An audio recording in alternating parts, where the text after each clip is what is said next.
Heyo everybody, Haku here with my live reaction or read through for Tower of God chapter 651 or season 3 episode 234. Absolutely insane that we're this far along. We only have a little bit over a week left for the character poll for the next chapter. It's just this one and the next one and we're done with the season. Absolute insanity. Last chapter we kind of, as you'll see, I'm recording this a little bit after 9. The new chapter hasn't dropped yet. They're a couple minutes late. So I just have this lonely fucker up on screen. That's like way too early in the video. Don't know if I'm going to get in trouble for that. I'm not really the type to care though. But we just have him on screen, keeping us company for right now while I do the intro anyway. The intro is going to be at least a couple minutes anyway, so I figure it's fine that the new chapter isn't quite out yet. But yeah, we seem to have finished off the main conflict. We're probably going to wrap that up a little bit more, do a bit more stuff with Gaston here, I would assume. But given that we only have 2 chapters left, and I haven't been spoiled on anything, but I have been sort of told that like when I made the character poll, there were some people that didn't spoil me on any character specifically, but said you're probably going to have to add some new characters or maybe add some updated pictures for some characters that haven't appeared in a while. So because of that, I'm like, okay, well, we didn't get that last week, so that makes me even more excited for this week, maybe next week. I don't know if we'll get any this week or not, or if it'll just be next week. But when we were in kind of like that epilogue stuff last time, before we went into the last hiatus, when we finished off the Nest saga, we got reintroduced to a bunch of characters that we hadn't seen for a long time, like Rachel and Yura, Anak and Andrasi. We got some new characters introduced in general, like Mate and Bellerir, and we ended on our like big hook at the very end was the reintroduction of Ren, who hadn't been around since season 1. So with that as sort of the thing to kind of go off of from last time, we could see so many things. What I would personally love, my like personal little wish list, I would love to jump around a bit, see a bunch of characters, just because I know we are ending a season, we're going to a completely new season. So with that in mind, it's like we aren't going to see these characters for a while, even if it's a short few months until the hiatus is over. It's like we still don't know if we're going to see them at the beginning of next season. So since it's going to be so long before we see these characters again, I'd like to just jump around and see some of them before we end the season. Now, do I think we will? Probably not for too many of them, but I would like that to happen. I think my biggest piece on a wish list is something that I really don't think we're getting, which would be I want to see the group from the Nest that went to the Solhyang one, whatever it was called, the Snow Fairy Forest. I want to see like the Chibisu, Hatsu, Elaine, Hockney, Berdish, Paul, all the characters, Evankel, all the characters that went over there, Mule Love. I'd like to see what happened with that group. That would be kind of like my biggest point on a wish list, but we're probably not going to, sadly, just because we split off from them at the Nest and we just literally didn't see them for the rest of the season. So that'd be neat to see. But other than the story itself, Traumerate in specific is now gone, but I do think we'll maybe still spend some of this chapter wrapping up what happened here, at least the beginning of this chapter, just because Gaston probably still needs to say something. We still need to have him interact with like Kun and Drossi and kind of see where that group is going next. I've said before that since we've seen that Gaston has used the little eyeball thingy that has a family symbol on it that isn't his family symbol, and since it's an eyeball, it could be Tupari, and Kun said the deal he made with Gaston is help us look for Bomb. I would love if Gaston is like, we finally get Tupari in the story because Gaston is like, Tupari, I need a favor, we need to find this guy. So you call up like this crazy light bearer with an opera and everything. I would love if Tupari got introduced to the story like that, but again, it might just be too early. We might not get into that kind of thing until next season. But at least I would like to see Gaston and Kun say something, because that's what we're going to be doing next probably, what we're probably going to focus on to some degree in the future. What else was I going to say? Oh yeah, and with Traumerate gone, it's like, I have seen some people complaining that like, wow, he didn't go to therapy, he didn't try to better himself as a person, he got his feelings back and just completely offed himself straight away. And it's one of those things where I think both things can be right, because on the one hand, yeah, this was another. If you think you're making worse decisions than Lopobia McTromere, I have got some news for you, like some good news. You're not. It's another kind of bad, selfish decision by him. After all of these bad, selfish decisions, he gets all of this regret and is immediately like, wow, I'm not going to do better in the future. I'm not going to try to fix anything. I'm just going to kill myself. And on the one hand, you can criticize the decision he made because of that, but on the other hand, you can sympathize or empathize with his decision, given that he has thousands of years of regret. And the biggest thing is he had one thing. He had one thing he prayed for. He had one thing he didn't want to happen. One specific thing, which was, I don't want to be the one to hurt Amazu. And then he killed her. She knits you a sweater of tears, and you kill her. So because of that, you can kind of empathize with his decision that he had one thing. He had one thing going on, and it's like, man, I did that one thing. So it's one of those things where you can both criticize his decision and also empathize with his decision. So I think it was good. I enjoyed last chapter, but while I enjoyed last chapter, I feel like I'm more excited for these two, especially like this one, next one, just because we have the possibility of jumping around a bit. And the last thing I'll say before getting into reading is please, please, please go vote in the character poll. I think we have around 7,200 votes right now. I think we're a little over 7,200, which is super exciting because I would love to get us over 10K. We have a week and some change left. It's going to end on the 27th, so you have like 12 days, I think. With that in mind, yeah, I'm excited. 11 or 12 days. With that in mind, I'm very, very excited to get to share the results. I can't wait to see everybody's reactions. Those are so fun to watch. Like, I talked to Naya a little bit. If you want to watch if you want to watch him discuss One Piece with a bunch of other people, I was just recently on his channel the other day for a One Piece discussion. Go check that out. I'll try to remember. I'll link that in the comments if I can remember. So I've talked to Naya, I've talked to Joe, Dr. Bonehead a little bit. Both of them have plenty of things planned for the hiatus because I figure they'll probably do reactions to the character poll results, which is super exciting for me. But also Naya's going to want to do another big discussion. Joe's got some things he's going to be doing. So like, it's very exciting to see what's going to be happening with them. Me personally, again, once we're done with these last two chapters, I'm doing another screen time video. I'm gonna have the character poll results for everybody. I'm going to get back to the anime. I'm going to do the Tower of God in Japanese read through. I've said I would do both of those things. I will. In fact, to kind of keep reminding people about the character poll, I'll probably do a reaction to opening 2 of anime season 2 because I've held back. I haven't watched the opening or ending yet for the second half.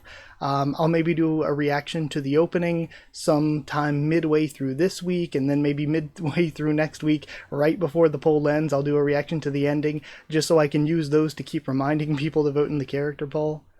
But yeah, I've got plenty of other things coming for Tower of God. With all that aside, though, I guess let's just yeah, please go vote, and let's start actually reading. Let's see if the chapter's up. Chapter is up, and this time it's Traumery in the thumbnail.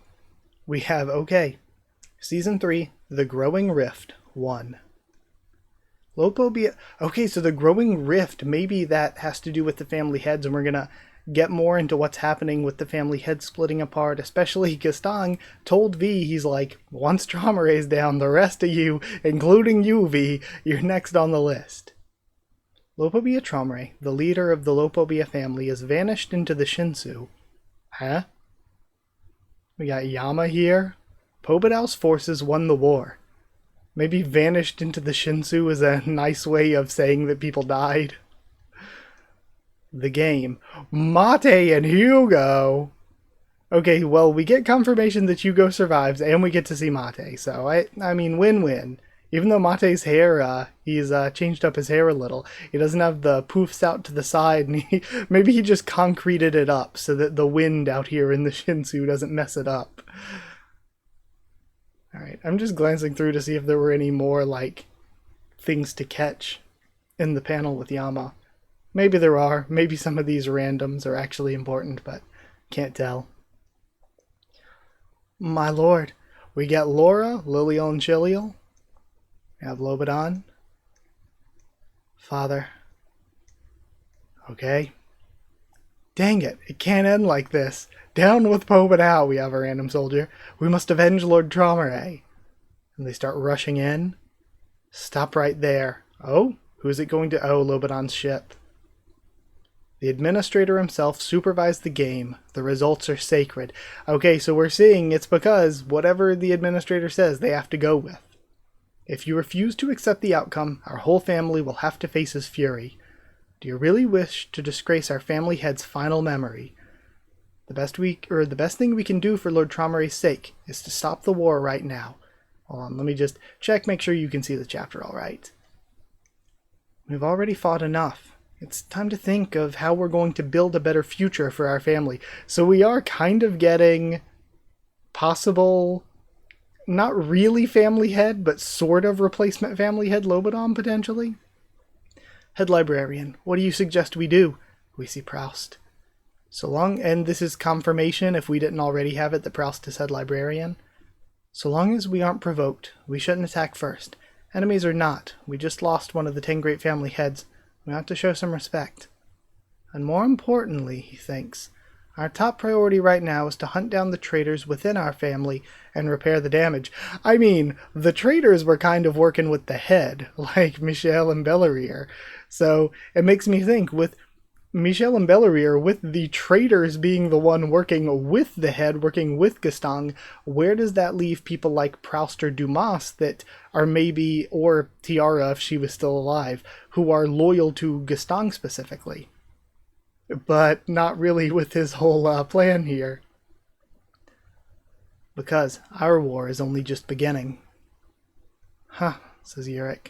So that's it. Another L for Yurik. He didn't stop the family heads from, like, dying. One of the 10 family heads is dead, just like that. Not only did I let Luzlek and the babies get away, but I didn't even manage to do what Beek Ryun or Yuri asked me.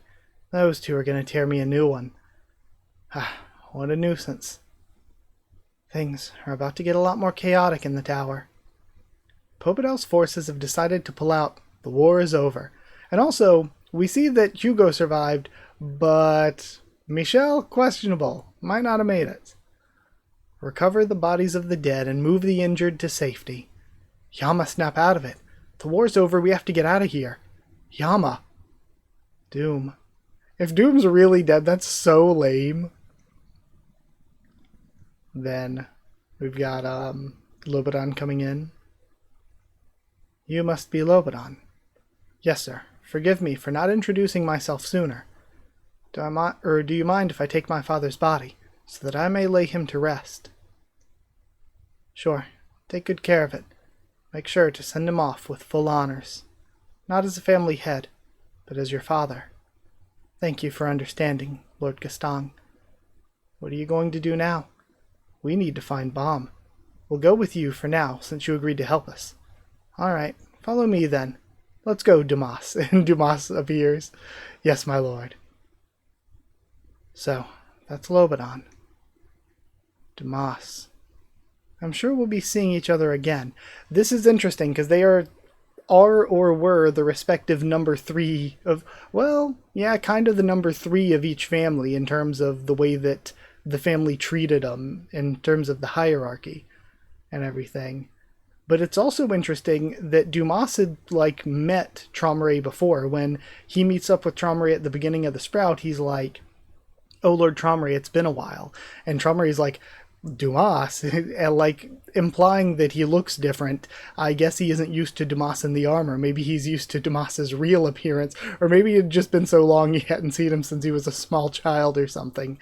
Whereas Lobadan apparently, very much the Lopobia family being a bit reclusive, hasn't met Gaston apparently. I'm sure we'll be seeing each other again. Then we have them going their separate ways. FUG warship. I was going to say, which one is this? Okay, so FUG warship here. Looks very cool. Can you believe him? Rushing headfirst by himself into battle with the heads and 2 family, with the heads of two families in Yurik Mazano there. Was he drunk or what? And we see Jinsung and Garnak. You ought to be used to his unpredictability by now. This isn't his first time doing such a thing, and it won't be the last. What I find harder to understand is why Lord Luzlek left without even witnessing Tromre's death in order to rescue the Slayer candidate. Likewise, it's almost like that was his goal the whole time. So it seems like there's a potential here. We don't know how much FUG... Like, I know everybody's like, oh, FUG was training and raising Bomb the whole time to take on V's powers. But it's questionable if they knew that that was because V was in him, or, like, if they're viewing Bomb as V's son, they could have just wanted to make him into a second V without V's spirit. Like, either way, they wanted to make him like V. Now it seems like Jinsung and Garnak wouldn't have known if that was the case. Like, Yuhan Sung might have had an idea, Luzlek might have had an idea, but it seems like Jinsung and Garnak didn't. Likewise, it's almost like that was his goal the whole time. As far as I know, there hasn't been any contact between him and Viol. Does he just have a soft spot for him? I doubt it. He's as cold as an icicle. Cold, my goodness. How little faith you have in me. And he comes back in. I love this outfit so much more than the, like, hair robe that he wears when he fights. Lord Luzlek. And again, now we might get our answer of how long V is going to be in control of Bomb's body. And then Jinsung notices. Do you two work for Luzlek? Viol. So V wouldn't have met Jinsung or Garnak. So that gives us an idea of how old Garnak is, potentially. Let's save the greetings for later. I'm still getting used to all this. I've been gone a very long time. No. That's not Viol. And again, maybe the growing rift could even be an FUG. Between Bomb loyalists and V loyalists. What's going on, sir? And we see his throne. Who in the world is inside Viol's body? You notice there's someone else in him, but you only saw him for a brief moment. How could I not notice her? I'm Viol's master, after all. I see. So a disciple recognizes his master right away, and vice versa. What the heck are you talking about? Just answer my question. I like that, how it tied into V and Luzlek. I have a feeling you might have a hard time finding space for yourself in that boy now. Because, just as I value you, master, there appear to be quite a few people who value the Slayer candidate as well. Master. Okay. See, I like this. And it is kind of like what I was saying before. If there was a rift in FUG or a civil war within FUG, that some people would side with Bomb. Like I think Jinsung would side with Bomb, Yama would side with Bomb. And it might be a situation of Bomb having to not maybe defeat half of FUG, but win Luzlek over. Because the way Luzlek is wording it here, it almost seems like he values V, of course. But this doesn't seem like he's saying, I think you're going to have a hard time because people care about Viol as well. It almost feels like, to a certain degree, if Bomb did do something to prove himself, it feels like Luzlek would go along with it. He doesn't seem like he's just like, oh no, it has to be V. Like he's not, he doesn't seem like just a complete ideologue when it comes to V specifically, or like a complete zealot for V specifically. Master. So this could be like, again, I say that hopefully because I think it's a good thing if it's more complex and less just, less simplistic. And we see Bomb here, sleeping. His hair gets short again. He goes un-Tromare transformation, sort of like he goes mask on Tromare form. And he wakes up with his usual eye color. Except a little bit more brown than usual. Usually they're a bit more gold or yellow. He sits up. Where am I? What happened? Where is this place? It looks like the floating carrier. But why did I suddenly pass out? What about the game? Where are Kun and Rak? And he stumbles a bit. And as he stumbles, we see him affecting the Shinsu of what he touches. Is the wall Covered in Shinsu? Wait, no. It isn't just the wall. Everything I see before me is completely drenched in Shinsu. I mean, is he seeing the Shinsu within all things? Sort of similar to the way he started seeing Shinsu when he was fighting Kaiser? Then, stay calm. Focus on the flow of Shinsu. Who said that? Take a few deep breaths. Just give yourself over to the massive flow around you. Then, we can do anything. And then we cut away. 52nd floor testing ground. We finally get a floor number after a while. Okay, so since we're seeing a testing ground, I assume it's going to be a regular group. We just don't know which regular group. 52nd floor testing ground. Abandoned ship. We see somebody taken down. Alright. More people to... Oh, is this Lorray? So, I don't know who that is with the green hair.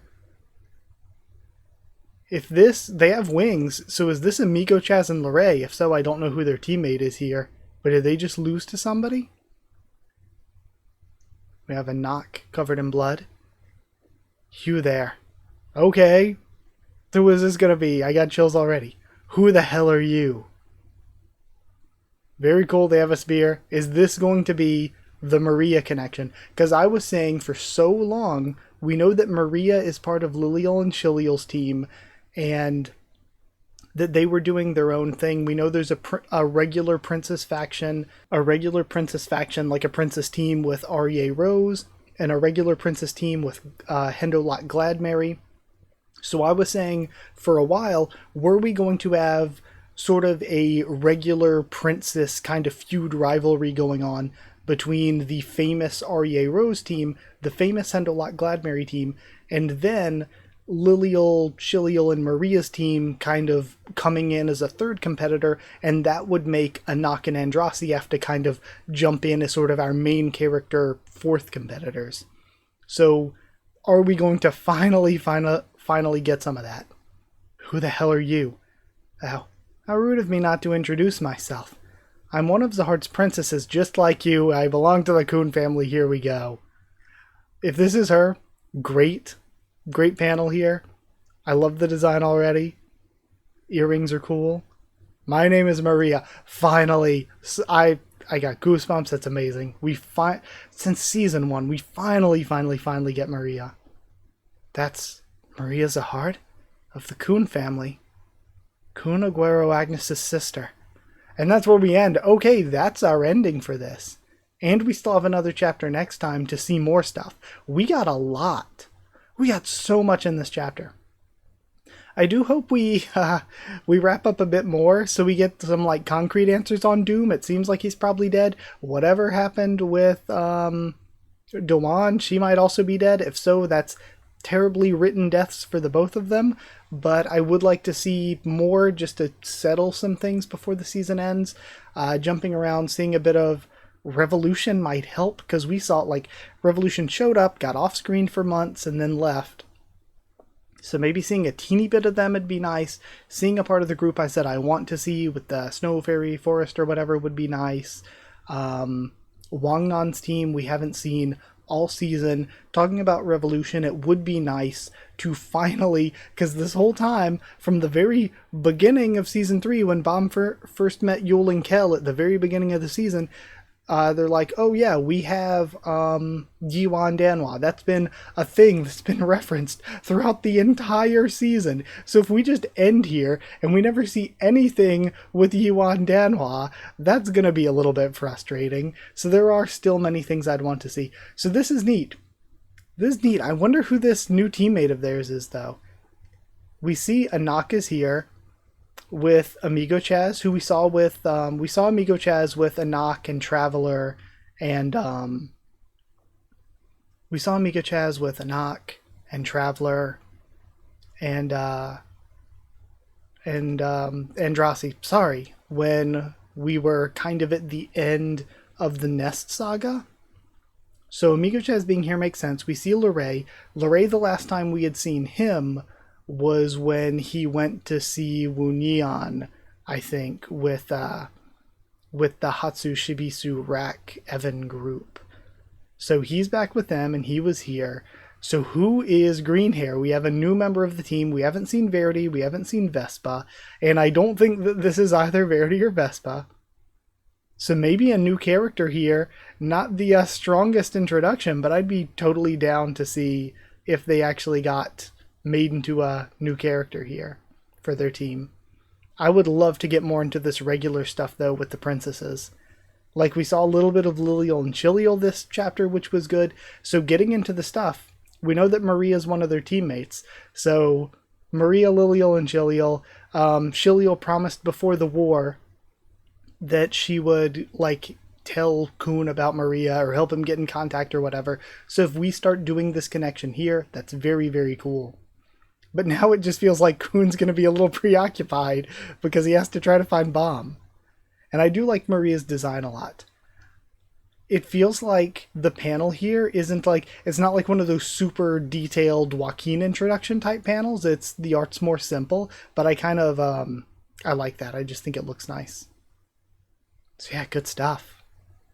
Very good chapter. Incredibly good. I guess I'll end it here. Thank you for watching, though. I do very much appreciate that. Thank you for watching. Like if you did like the video. Comment down there to tell me what you thought of this chapter, my first thoughts and reaction to it. Subscribe for more Tower of God, much more on the channel. Follow on Twitter if you want. If you want a link to the Discord server, it's free and open for anyone. Just asking and give you a link. Please go vote in the character poll.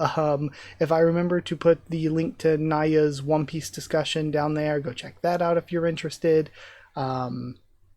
And yeah, that's it. Thank you for watching. If you want to help support the channel, let me bring this up. If you want to help support the channel to help me to continue to make videos and everything, dropping a super thanks would be really appreciated. But if you want to also get your name at the end of videos and you want to get One Piece videos a little bit early, then you can hit join down below to become a member, or go to patreon.com/Haku of the Tubes, or a link will be in the description to become a patron. For some reason, I think join isn't its own separate button anymore. I think you have to hit like the 3 dots or whatever and then join or whatever. Why would they, like, something so good for creators and key for creators, why would they like get rid of that being its own separate button? I don't understand. I don't understand YouTube's decisions. It just seems like every time as a viewer, somebody watching YouTube videos, anytime that they can make things less easy for you or like less convenient or nice looking for you, they do it for some reason. Why do they make it worse for people like consuming videos? But then also as a creator, when it comes to creating videos, it's like they also constantly make things harder and worse. I just don't really understand the thought process behind making things worse for both creators and viewers. I just don't get it. But yeah, if you do want to support as a patron or member, it's very appreciated. It helps me keep making things, and I want to say a big thank you to chosen regulars Evan Hawley and Bertie Wooster, Magical Girls, FRNono, JA and the D-Band, Cherryton students, David Langstaff and Folded Ghoul, Slayer candidates, SG and Stan Cedar, and Pure Element Pate Ardial. Thank you so much for your support. Thank you so much for watching, and I'll see you all next time.